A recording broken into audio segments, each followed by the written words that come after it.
నారాయణపేటలో Gayatri function హాలులో సర్పంచ్లు, chairman, కౌన్సిలర్లకు నిర్వహించిన ప్రజాపాలన అవగాహన సదస్సుకు మంత్రి వాకిటి శ్రీహరి ముఖ్య అతిథిగా హాజరై ప్రారంభించారు. ఆయన గ్రామాలు, పట్టణాల అభివృద్ధిలో సర్పంచ్లు, చైర్మన్ల పాత్ర కీలకం అని 99 రోజుల ప్రణాళికతో పాటు పదవీ కాలమంతా గ్రామీణాభివృద్ధికి వారి బాధ్యత ఉందని తెలిపారు. యువకులు రోడ్డు సురక్షితంగా వాహనాలు నడపాలని, హెల్మెట్, సీట్ బెల్ట్ ధరించాలని కూడా అన్నారు.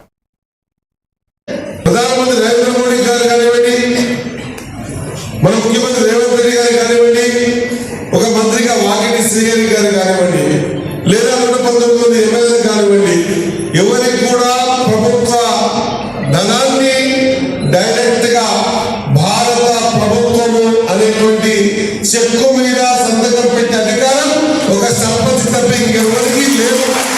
ఇది మన చట్టంలో ఉంది. ఆ సర్పంచ్ కి డైరెక్ట్ గా ప్రజాధనాన్ని ప్రజల అవసరం కోసం సంతకం పెట్టి డ్రా చేసే అవకాశం ఇచ్చింది మన అంబేద్కర్ రాసిన రాజ్యాంగం అనే విషయాన్ని మర్చిపోకుండా తెలియజేస్తా ఉన్నా. ఇక్కడ మరి మనకు ఇన్ఛార్జ్ మీరు పరీక్ష రాసి పాస్ అయ్యారు. మనము ప్రజల అవసరాలు ఏంటి, ప్రజల జీవన విధానం ఏంటి, వాళ్ళకు నమ్మకాన్ని కలిగించి నేను మీకు సేవ చేస్తాను అన్నప్పుడు ఆయన మన మీద పెట్టుకున్న నమ్మకం, వేసిన ఓటే ఈరోజు సర్పంచ్ గా, ఎమ్మెల్యేగా, మున్సిపల్ చైర్మన్ గా గెలిపించిన విషయాన్ని మర్చిపోవద్దని తెలియజేస్తాం.